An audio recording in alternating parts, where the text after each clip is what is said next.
MTG to Yu-Gi-Oh! Here, coming at you with my March 2018 Paleozoic Frogs deck profile. Made quite a few changes since February. We'll go ahead and get into those now. I cut all my hand traps in favor of 2 Gamma Seals main deck, 1 in the sideboard, and 3 Winged Dragon of Raw Sphere Mode. I think these cards have better upsides than the hand traps, except in the obvious case of an FTK scenario. But to address the FTKs really quickly, there's a new ban list coming out in April, and I think it's probably going to either get rid of the Pendulum Mage, it'll probably get rid of the Pendulum Mage FTK. I don't know if they'll touch Gem Knights since it's not near as a prevalent deck, but I think they're probably going to get rid of the Pendulum Mage FTK. So that's going to make this build be a lot more advantageous, I believe. And the main reasoning behind it is that generally the hand traps are like 1-for-1s, and you can only you can use them once and you're done. Whereas the Winged Dragon of Raw Sphere Mode is an automatic 3-for-1, and Gamma Seal, the Sea Turtle Kaiju, if you use it in conjunction with Storming Mirror Force or Totally Awesome, it can quickly become a 2-for-1 or it's not really a 2-for-1, but you can reuse it. You can reuse the Gamma Seals, whereas you can't really reuse hand traps. So I like this. I like this build. You can also discard it to Swap Frog, so it kind of increases your chances of being able to have a turn 1 Totally Awesome. The next change I made as far as the spells are concerned is I took out Monster Reborn. I wasn't really using it, and I needed room for other things, mainly the Leon Collier Morella Lost Wind package. Since I'm not running hand traps, I need traps that I can set on my second turn and then activate on my opponent's second turn, or I mean set on my first turn and activate on my opponent's second turn to negate whatever monster that they have on the board that's going to try to interact with me, as far as like negate my Torrential Tributes or Storming Mirror Force or negate an anti-spell fragrance that I activate. I'll be able to interact with that monster. And the fact that you can reuse it is just super powerful. Like if you draw this card in Leon Collier, you're gonna get like probably 3 activations out of it, assuming your opponent summons that many extra deck monsters. If you get Paleozoic Morella in this, you're automatically getting the 1 activation, and then obviously if you have the Leon Collier with that, you're getting 2. Still running 3 Olanoides and 3 Canadia. I cut down to 2 Dynamiscus. I don't think 3 is a little clunky, I feel like, because you have to keep cards in your hand to activate it. I cut down 1 anti-spell fragrance. My logic here is that if I wasn't running Imperial Order, I would run 3 of these, and but I'm running the Imperial Order because I think it's better in certain matchups, and I don't mind drawing 1 Imperial Order and 1 anti-spell fragrance, but I hate drawing 2 spell fragrance. And then in the Solemn package, my Solemn package is a little bit less than everyone else's that I've seen. Most people are running either 1 Solemn Judgment and 3 Solemn Strikes, or 3 Solemn Strikes, 1 Solemn Judgment, and 1 Solemn Warning. I'm only running these 3 because I've just personally, in the situations I've been in, I don't need multiple Solemn cards. I really just want to draw 1 of these a game. I will say that I like Solemn Strike better than Solemn Warning, so I can understand if you cut this card and run 2 of these. But the only situation that I really like Solemn Warning over Solemn Strike is when I'm playing True Dracos, because this card can negate a Masterpiece summoning.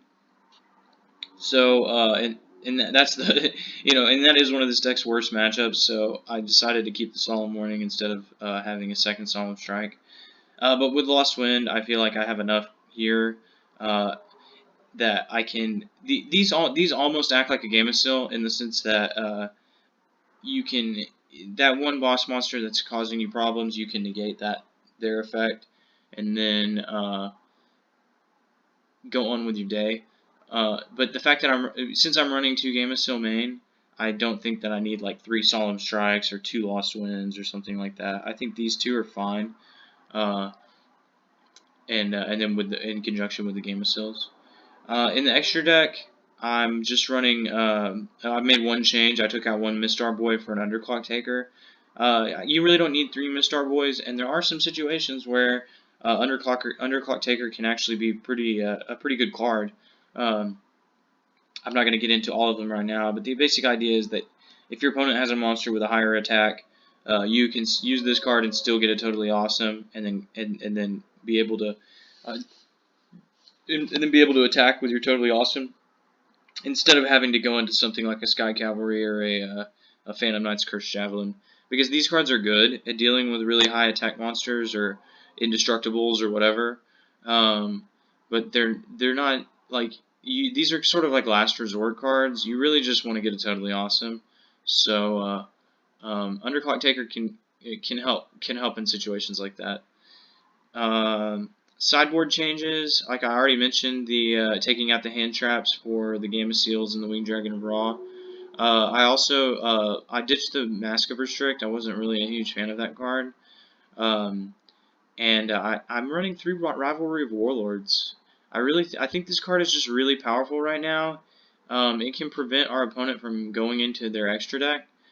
Like against Pendulum Mages, if you activate this card before they get Electromite, there's like nothing they can really do. They're pretty much just stuck with trying to kill you with their Pendulum monsters. And then if you activate it when they get Electromite, that makes things even worse for them because they just have Electromite. Like, I don't think they have any other spellcasters. I mean, not spell. I mean, psychic monsters in their deck. Like, I don't think they have any psychic monsters in their main deck. I'll have to make sure on that. But the majority of their deck is spellcasters. So if you activate this card when they go into Electromite, their turn's pretty much done, and they're just gonna wait until you kill the Electromite, so they can try to do something else. But Electromite is so crucial to that deck strategy that putting them in a situation where they have to choose: do I have do I have enough monsters to link summon or to Xyz summon, or do I have my Electromite? And I mean, most of the time they're not. They're gonna choose the former because they can actually do something with that. If they just have the Electromite on the field, I mean, they're just pretty much screwed until you attack and kill the Electromite. So I really like this card. The fact that it's a common, to me, is just so awesome because it's just such an anti-meta card. I mean, this card's really great against Lightsworn. It's kind of good against Spirals because it breaks up their ability to create those impenetrable boards. Because they can't have Sleeper if they have Double Helix on the field. And they also like they can't. It messes with a lot of their plays, I think. It's not super great because most of their deck is warriors, and their big extra deck monster is also a warrior. But that's really what you're looking for to get full value out of this card, is that you want your opponent's main monsters that their deck runs on. You want them to be different than the monsters that are in their extra deck. So like decks like Burning Abyss, where their whole deck is fiends, but their extra deck monster is I'm not even sure what he is. I think he's a warrior. I'll look him up right now. What is Dante? Yeah, Dante's a warrior, and then Beatrice is a fairy. So I mean, if they've got Dante on the board, they can't summon any of their fiends, and if they have a bunch of fiends on the board, they can't summon Dante. So and then Cherubini's a fairy also. So yeah, this card's pretty good against Burning Abyss, which once Cherubini comes out, or once Cherubini is TCG legal, this Burning Abyss is probably going to be really good. So think about this. Think about this card being in your deck. It's a great floodgate. I'll put it this way: it's a strong enough floodgate that I'm running 3 of it in my side deck versus 2 copies of my other floodgates in the main board. It can really shut down decks and put you in a position where you can easily win, especially since all of our monsters are Aqua.